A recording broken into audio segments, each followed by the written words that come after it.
Film की शुरुआत में हमें एक छोटी सी लेकिन मजबूत इरादों वाली लड़की दिखाई देती है। उसका नाम राया है। धीरे धीरे हमें अपने देश की कहानी सुनाना शुरू करती है। एक ऐसी कहानी जिसे याद करते ही उसकी आंखें नम हो जाती हैं। वह बताती है कि कुछ साल पहले यह धरती किसी जन्नत से कम नहीं थी। चारों तरफ हरियाली थी, नदियां बहती थीं, आसमान साफ रहता था। इस जगह पर इंसान और ड्रैगन साथ साथ रहते थे। कोई डर नहीं, कोई नफरत नहीं, सब एक दूसरे की मदद करते थे, एक साथ खाना खाते थे और एक साथ हंसते खेलते थे। ड्रैगन के बच्चे और इंसानों के बच्चे एक दूसरे के सबसे अच्छे दोस्त थे। उनकी हंसी से पूरी धरती गूंज उठती थी। ऐसा लगता था मानो यह शांति हमेशा के लिए है। लेकिन फिर एक दिन सब कुछ बदल गया। अचानक उस शांत धरती पर एक काली ताकत की नजर पड़ गई। भयानक दुष्ट आत्माएं वहां आ पहुंची। उन्हें हमारे देश की खुशी और शांति बिल्कुल पसंद नहीं थी। जहां भी वे जाती वहां तबाही मच जाती। जिसे भी वे छू लेती वह पल भर में पत्थर बन जाता। पेड़ पौधे, इंसान, ड्रैगन, सब कुछ धीरे धीरे पत्थर में बदलने लगा। हरियाली खत्म होने लगी। हंसी की जगह खामोशी छा गई। पूरा देश बर्बादी की ओर बढ़ रहा था। लेकिन उसी अंधेरे समय में एक छोटी सी ड्रैगन जिसका नाम था सीसू, किस्मत से उन दुष्ट आत्माओं से बच गई। सीसू अकेली नहीं थी, उसके साथ उसके भाई बहन ड्रैगन भी थे। बाकी सारे इंसान और ड्रैगन पत्थर बन चुके थे। तब इन ड्रैगनों ने मिलकर एक आखिरी उम्मीद का रास्ता निकाला। उन्होंने तय किया कि उनके पास जो भी ताकत है, जो भी प्यार है, जो भी शांति और परवाह है, सब कुछ मिलाकर एक जादुई रत्न बनाया जाएगा। उस रत्न में उनका दिल, उनकी भावना और उनकी आत्मा बसाई जाएगी। उन्हें पूरा यकीन था कि यह रत्न उन दुष्ट आत्माओं की ताकत को खत्म कर देगा और सबको फिर से सामान्य बना देगा। और उन्होंने वैसा ही किया। सभी ड्रैगनों ने अपनी सारी शक्तियां, अपना प्यार और विश्वास उस एक रत्न में डाल दिया। जब वह रत्न पत्थर बने इंसानों के पास लाया गया तो एक चमत्कार हुआ। इंसान धीरे धीरे फिर से जीवित होने लगे, पत्थर टूटने लगे, सांसें वापस आने लगी। लेकिन यहाँ एक दर्दनाक सच्चाई थी। वह रत्न ड्रैगनों पर काम नहीं कर रहा था। ड्रैगन पत्थर ही बने रहे। वे कभी वापस नहीं आए। उस रत्न को लेकर बाकी लोग आगे बढ़े। उन्हें लगा शायद और मेहनत करने से कुछ और ड्रैगन वापस आ सके। लेकिन यहीं से एक नई मुसीबत शुरू हुई। उस जादुई रत्न के पीछे लालच बढ़ने लगा और फिर हमारी वह खूबसूरत धरती 5 हिस्सों में बांट गई। जहाँ कभी नदियां बहती थीं, वहाँ अब सूखा फैल गया। जहाँ कभी लोग साथ रहते थे, वहाँ अब दुश्मनी थी। शांति की जगह डर ने ले ली और वह जन्नत धीरे धीरे एक रेगिस्तान बन गई। यह कहानी सुनाते हुए राया की आवाज भारी हो जाती है। वह बताती है कि अब इस धरती पर सीसू के अलावा कोई भी ड्रैगन नहीं बचा। उस वक्त राया खुद भी एक छोटी सी बच्ची थी। उसके साथ एक प्यारा सा हेजहॉग जैसा पालतू जानवर था जो हमेशा उसके कंधे पर रहता। राया को रोमांच पसंद था, नई जगहें देखना, खतरे उठाना, यही उसकी दुनिया थी। वह अपने उस छोटे से दोस्त को हर जगह साथ लेकर जाती थी। और फिर एक दिन राया एक ऐसी जगह से गुजर रही थी जहां हर तरफ खतरनाक जाल बिछे हुए थे और यहीं से उसकी असली परीक्षा शुरू होने वाली थी। जैसे ही राया उन खतरनाक जालों को पार करती है, वह एक ऊंची और पवित्र जगह पर पहुंच जाती है। और वहां वही है, वह जादुई रत्न, वही रत्न जिसे कभी सीसू और उसके साथियों ने बनाया था। उस रत्न के पीछे कई लोग अपनी नजरें गड़ाए बैठे थे। लेकिन उस जगह तक पहुंचना किसी के बस की बात नहीं थी। उसी रत्न के पास एक आदमी खड़ा था, पूरी मुस्तैदी से उसकी रक्षा करता हुआ। और जब राया उसे देखती है तो हैरान रह जाती है, क्योंकि वह कोई और नहीं, उसका अपना पिता होता है। राया के पिता उस जगह के मुखिया थे। हर कोई उनका सम्मान करता था, उनकी बात को आखिरी फैसला मानता था। इसका मतलब साफ था, राया सिर्फ एक बहादुर लड़की नहीं बल्कि मुखिया की बेटी थी और वह भी वहाँ के हर इंसान से दिल से प्यार करती थी। तभी राया के पिता मुस्कुराते हुए कहते हैं, क्यों न एक छोटी सी लड़ाई हो जाए मेरी बेटी। वह आगे कहते हैं, आज तक कोई भी इस रत्न तक नहीं पहुंच पाया। अगर तुम इसके घेरे में अंदर तक पहुंच गई तो मैं मान लूंगा कि मेरी बेटी सच में मजबूत है और इस रत्न के लायक है। फिर लड़ाई शुरू होती है। राया पूरी कोशिश करती है कि आगे बढ़े, लेकिन उसका पिता हर बार उसे रोक लेता है। दोनों के बीच एक सुंदर लेकिन कठिन मुकाबला होता है। राया बचपन से ही रोमांच की शौकीन थी। खतरों से खेलना उसे पसंद था, लेकिन फिर भी वह इस लड़ाई को जीत नहीं पाती। हाँ, एक बात जरूर होती है, वह उस घेरे को छू लेती है जिसके बीचों बीच वह जादुई रत्न रखा होता है। बस इतना ही काफी था। राया के पिता की आंखों में गर्व चमक उठता है। वह कहते हैं, मैं जानता था मेरी बेटी कुछ भी कर सकती है। फिर प्यार से कहते हैं, मुझे तुम पर गर्व है, अब तुम मेरे साथ इस रत्न की रक्षा करोगी। इसके बाद राया के पिता अपनी बेटी को एक बहुत अहम बात बताते हैं। वह कहते हैं, बेटी तुम जानती हो हमारी यह धरती कभी कितनी खूबसूरत हुआ करती थी, लेकिन लोगों की आपसी लड़ाइयों की वजह से यह 5 हिस्सों में बंट गई। हर कोई इस रत्न के पीछे एक दूसरे से दूर हो गया। वह आगे कहते हैं, अब वक्त आ गया है कि हम सबको प्यार से फिर से जोड़ें, इस धरती को दोबारा जन्नत बनाएं। फिर वह मुस्कुराते हुए कहते हैं, आज मैंने इसके लिए एक बड़ा कदम उठाया है। मैंने एक भव्य दावत रखी है और बाकी चारों हिस्सों के लोगों को यहाँ बुलाया है। उम्मीद है आज सब कुछ ठीक हो जाएगा। तुम भी दुआ करना बेटी। कुछ ही देर में दावत शुरू हो जाती है। चारों तरफ तरह तरह के स्वादिष्ट पकवान सज जाते हैं। दूसरे हिस्सों के लोग भी एक एक करके वहाँ पहुँचते हैं। तभी राया की नजर एक लड़की पर पड़ती है। वह भी किसी दूसरे हिस्से के मुखिया की बेटी होती है। उम्र में वह राया के बराबर ही थी। धीरे धीरे दोनों की बातचीत शुरू होती होती है और कब दोस्ती में बदल जाती है पता ही नहीं चलता। वे अपनी धरती के बारे में बात करती हैं, फिर एक नक्शा देखने लगती हैं। यहीं एक बड़ा राज सामने आता है। उन्हें पता चलता है कि सीसू कोई साधारण ड्रैगन नहीं थी, वह एक मादा ड्रैगन थी और वह इतने सालों से एक नदी के नीचे गहरी नींद में सो रही थी। जब बाकी सारे ड्रैगन पत्थर बन गए तो सीसू ने सोचा अब वह इंसानों के बीच कैसे जिंदा रहे। इंसानों की लड़ाइयों से दुखी होकर वह उनसे दूर चली गई। यह बात जानकर दोनों लड़कियां एक फैसला करती हैं। वे तय करती हैं हमें सीसू को ढूंढना होगा, उसे वापस लाना होगा क्योंकि वह एक अच्छी ड्रैगन थी। इसी बीच दूसरे हिस्से की मुखिया की बेटी राया को एक पेंडेंट गिफ्ट करती है। दोनों की दोस्ती और गहरी हो जाती है। राया दिल की बहुत साफ थी, वह सच में मान लेती है कि यह लड़की अच्छी है। हालांकि राया के पिता उसे सावधान रहने के लिए कहते हैं, मना भी करते हैं, लेकिन फिर भी राया उस लड़की को सबसे बड़ी सच्चाई बता देती है। वह धीरे से कहती है वह जादुई रत्न यहीं रखा है और यहीं से कहानी एक खतरनाक मोड़ लेने वाली थी। इसके बाद दोनों उसी पवित्र जगह की ओर बढ़ती हैं जहां वह जादुई रत्न रखा हुआ था। लेकिन जैसे ही वे वहां पहुंचती हैं सब कुछ अचानक बदल जाता है। जिस लड़की को राया अपनी सच्ची दोस्त समझ रही थी उसका चेहरा ठंडा पड़ जाता है। अगले ही पल वह राया को जोर से धक्का दे देती है। राया को कुछ समझने का मौका भी नहीं मिलता। वह लड़की अब अपने असली इरादे दिखाती है और कहती है तुम लोगों ने इस रत्न की बहुत रखवाली कर ली, अब इसे हमारी जनजाति के पास होना चाहिए। वह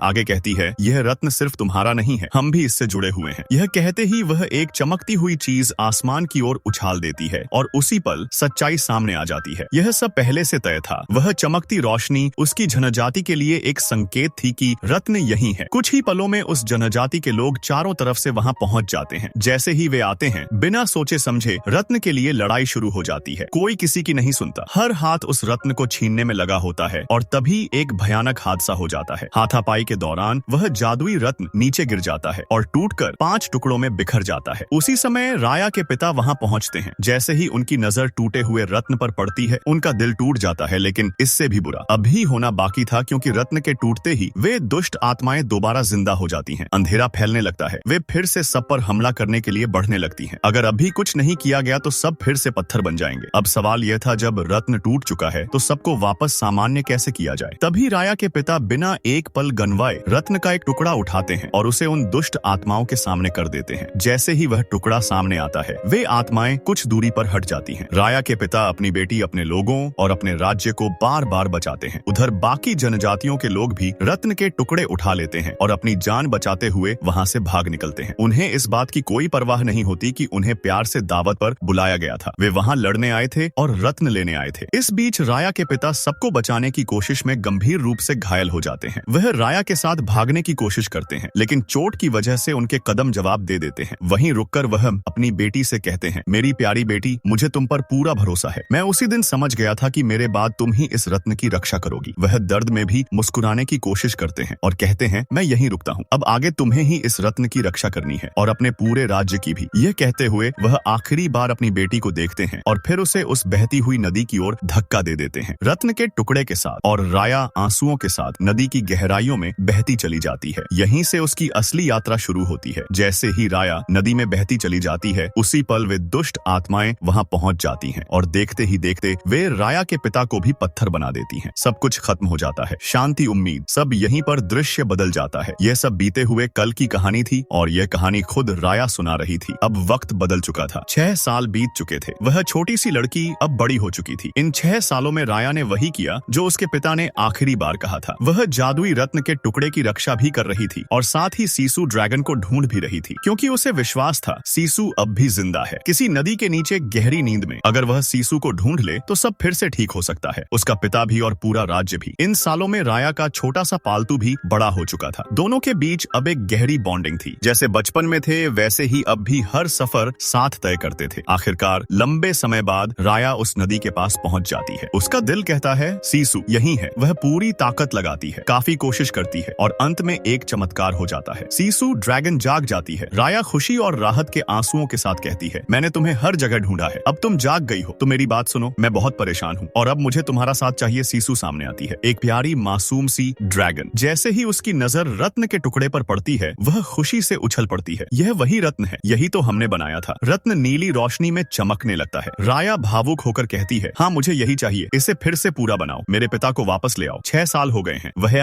आज भी पत्थर बने हुए हैं। सीसू थोड़ी मासूमियत से कहती है यह रत्न मेरे भाइयों ने बनाया था, मैं तब बहुत छोटी थी, मैं तो बस उनके साथ मिलकर दुष्ट आत्माओं से लड़ रही रही थी। फिर वह सोचकर कहती है, लेकिन एक रास्ता है। अगर हम इस रत्न के सारे टुकड़े इकट्ठा कर लें तो मैं उन्हें जोड़ सकती हूँ और तब तुम्हारे पिता भी और पूरा राज्य भी फिर से सामान्य हो जाएगा। सीसू की बातें सुनकर लगता है कि वह सच में एक पवित्र दिल वाली ड्रैगन है। वह बताती है, हर टुकड़े में एक अलग शक्ति छुपी है और मजेदार बात यह है कि जैसे ही मैं उसे छूती हूँ वह शक्ति मुझ में आ जाती है। अब तीनों एक साथ सफर पर निकलते हैं, राया, सीसू और उनका प्यारा पालतू। उनका लक्ष्य था रत्न के सभी टुकड़े ढूंढना। सबसे पहले वे कॉर्नर ट्राइब की ओर जाते हैं। वहाँ हर तरफ खतरनाक जाल बिछे होते हैं, लेकिन राया रोमांच की आदी थी। वह तेज भी थी और मजबूत भी। वह सारे जाल पार कर लेती है और आसानी से रत्न का एक टुकड़ा उठा लेती है। जैसे ही सीसू उस टुकड़े को छूती है, एक नई शक्ति जाग जाती है। अब वह किसी भी रूप में बदल सकती थी। इस नई ताकत से सीसू बहुत खुश हो जाती है। वह अचानक बैंगनी बालों वाली एक प्यारी लड़की में बदल जाती है। खुद को देखकर वह हंस पड़ती है, लेकिन उनकी खुशी ज्यादा देर नहीं टिकती। जैसे ही दूसरे इलाकों को उनके बारे में पता चलता है, वही लड़की जिसने बचपन में राया को धोखा दिया था अपनी सेना के साथ वहां पहुंच जाती है और हमला शुरू कर देती है। राया और सीसू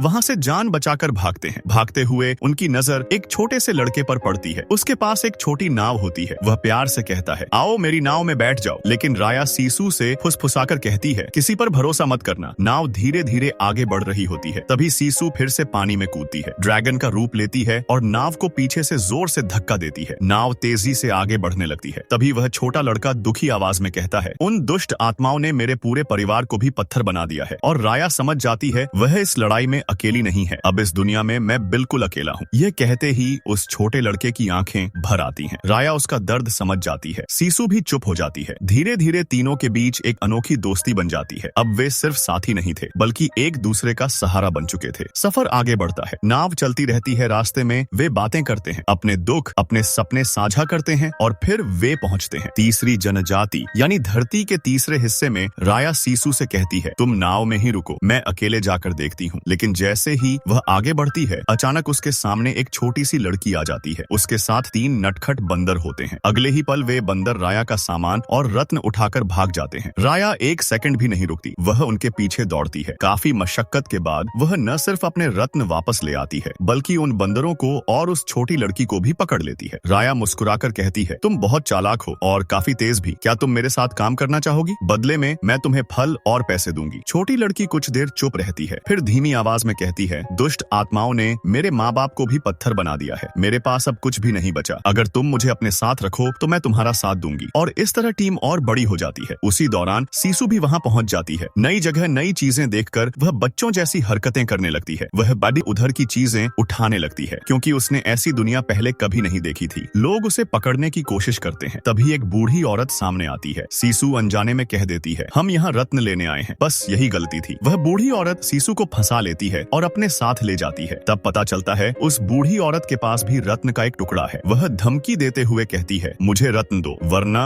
मैं दुष्ट आत्माओं को बुला लूंगी और वे तुम्हें खत्म कर देंगी। लेकिन ठीक उसी वक्त राया वहाँ पहुँच जाती है। वह सीसू को बचाती है और चालाकी से उस बूढ़ी औरत से रत्न का टुकड़ा छीन लेती है। अब अगला लक्ष्य था चौथी जनजाति। वे वहाँ पहुँचते हैं, लेकिन जैसे ही आगे बढ़ते हैं, एक आदमी उन्हें पकड़ लेता है। वह उस जगह का सबसे शक्तिशाली योद्धा था। इसी बीच वह लड़की भी वहाँ आ जाती है जिसने बचपन में राया को धोखा दिया था। वही पेंडेंट देने वाली लड़की। वह फिर से अपनी सेना के साथ हमला कर देती है। इस बार राया पीछे नहीं हटती, वह खुलकर उससे लड़ती है। लड़ाई बहुत तेज हो जाती है। तभी सीसू यह देखकर एक पल भी नहीं रुकती। वह तुरंत ड्रैगन का रूप ले लेती है और अपने मुंह से घना धुआं निकाल देती है। उस धुएं की वजह से राया की जान बच जाती है। लेकिन अब सब कुछ सामने आ चुका था। सबको पता चल जाता है कि सीसू एक ड्रैगन है, योद्धा। सीसू को ध्यान से देखता है। वह समझ जाता है यह वही अच्छी ड्रैगन है जिसने कभी किसी को नुकसान नहीं पहुंचाया। वह प्रभावित होकर कहता है, मुझे तुम पर भरोसा है, मुझे लगता है तुम सब कुछ फिर से ठीक कर दोगी। यह कहते हुए वह चौथा रत्न सीसू को सौंप देता है। टीम वहां से आगे बढ़ती है। अब सीसू के पास एक नई शक्ति भी आ चुकी होती है। बारिश लाने की ताकत। सूखी धरती पर बूंदें गिरने लगती हैं। उम्मीद फिर से जन्म लेने लगती है। अब बस एक आखिरी जनजाति बची थी। वहीं था रत्न का आखिरी टुकड़ा और वहीं उनकी सबसे बड़ी परीक्षा उन्हें इंतजार कर रही थी। आखिरी जनजाति वही थी, उसी बदतमीज लड़की की जनजाति, वही लड़की जिसने कभी बचपन में राया के भरोसे को तोड़ा था। सीसू धीरे से राया से कहती है, मुझे लगता है इस तरह लड़कर हमें रत्न का आखिरी टुकड़ा नहीं मिलेगा। वह बहुत चालाक है,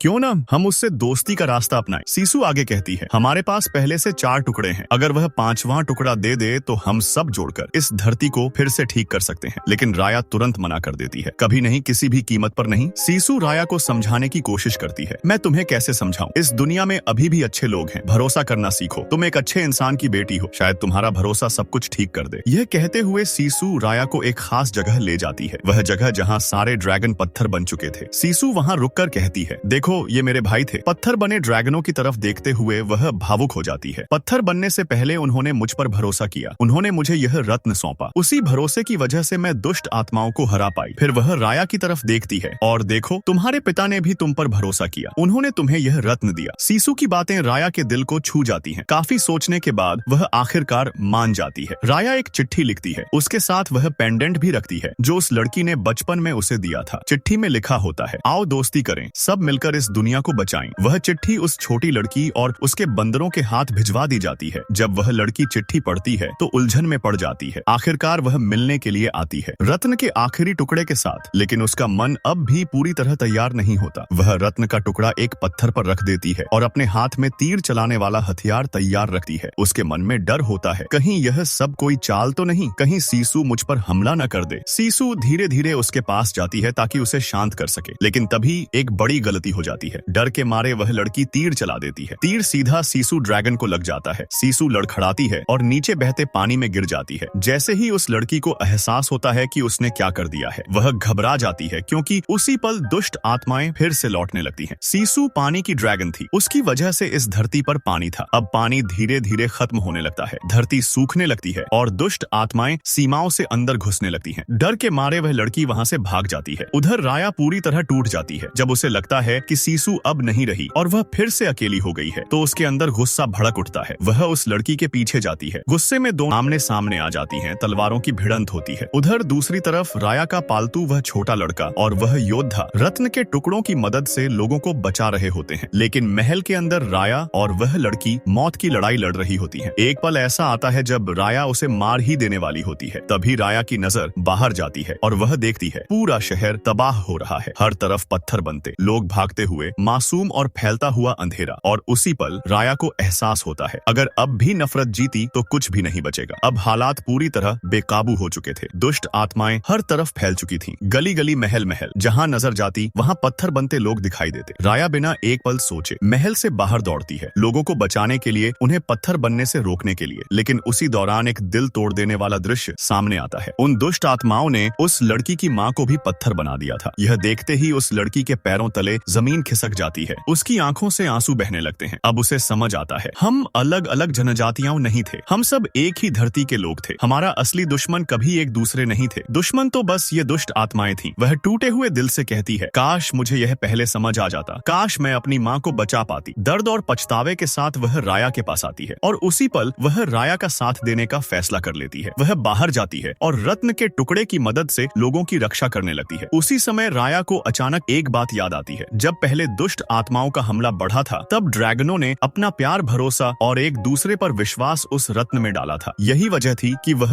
रत्न बना था। राया जोर से अपने साथियों से कहती है, हमें भी यही करना होगा, हमें सारे रत्न के टुकड़े इसे दे देने होंगे। लेकिन उसके साथी घबरा जाते हैं, वे कहते हैं, नहीं, हम उस पर भरोसा नहीं कर सकते। तभी राया एक कदम आगे बढ़ती है, वह अपना रत्न का टुकड़ा उस लड़की के हाथ में दे देती है और कहती है, अब सब कुछ तुम्हारे हाथ में है, सारे टुकड़े जोड़ो, इन दुष्ट आत्माओं को खत्म करो। उसके साथी अब भी हिचकिचाते हैं और तभी एक भयानक चीज हो जाती है, राया खुद पत्थर बन जाती है। सब कुछ थम जाता है। अब सबको समझ आता है, राया ने अपनी जान की परवाह किए बिना सबको बचाने की कोशिश की थी। उसने भरोसा किया था और उसी भरोसे में खुद को कुर्बान कर दिया था। अब कोई शक नहीं बचता। एक एक करके सब लोग अपने अपने रत्न के टुकड़े उस लड़की को सौंप देते हैं। पूरा भरोसा करके वह लड़की कांपते हाथों से सारे टुकड़ों को जोड़ना शुरू करती है, लेकिन दुष्ट आत्माएं उसे मौका नहीं देती। वे एक एक करके सबको पत्थर बना देती हैं। आखिर में वह लड़की भी पत्थर बन जाती है। अब सब कुछ शांत हो जाता है, लेकिन तभी रत्न चमकने लगता है। धीरे धीरे उससे तेज रोशनी निकलने लगती है, ऊर्जा फैलने लगती है और उसी ऊर्जा से दुष्ट आत्माएं खत्म होने लगती हैं। पूरा अंधेरा मिटने लगता है। फिर बारिश शुरू होती है, साफ ठंडी जीवन देने वाली बारिश। उस सकारात्मक ऊर्जा की वजह से जो भी पत्थर बने थे, सब एक एक करके फिर से इंसान बन जाते हैं। और सबसे खूबसूरत बात, ड्रैगन भी वापस जिंदा हो जाते हैं। नदियां फिर से भर जाती हैं, झरने बहने लगते हैं, सूखी धरती फिर से हरी हो जाती है। ड्रैगन खुशी में आसमान में उड़ने लगते हैं, नाचने लगते हैं। हर तरफ खुशी और राहत का माहौल होता है। इंसान और ड्रैगन फिर से एक दूसरे से मिलते हैं। जिनके परिवार पत्थर बन गए थे, वे उन्हें गले लगाते हैं। आंसू हैं, लेकिन इस बार खुशी के। और फिर राया भी अपने पिता के पास जाती है। उसके पिता फिर फिर से इंसान बन चुके होते हैं। अपनी बेटी को देखकर उनकी आंखों में गर्व और खुशी भर आती है। वह राया को प्यार से देखता है और राया समझ जाती है भरोसा ही सबसे बड़ी ताकत है। राया के पिता अपनी बेटी को देखकर गर्व से मुस्कुरा रहे होते हैं। उनकी आवाज भर आती है जब वह कहते हैं, मुझे तुम पर गर्व है राया। वह सिर्फ अपनी बेटी को नहीं देख रहे थे, वह एक ऐसी इंसान को देख रहे थे जिसने पूरी दुनिया को बचा लिया था। उसी पल सीसू भी वहाँ पहुँचती है। वह मुस्कुराते हुए मुखिया से कहती है, चीफ मेरे पास आपके लिए एक तोहफा है। सीसू पीछे इशारा करती है और तभी एक एक करके बाकी जनजातियों के लोग वहाँ पहुँचने लगते हैं। वे सब राया और उसके पिता से मिलने आए होते हैं। उनकी आंखों में अब नफरत नहीं थी, डर नहीं था, बस सम्मान था।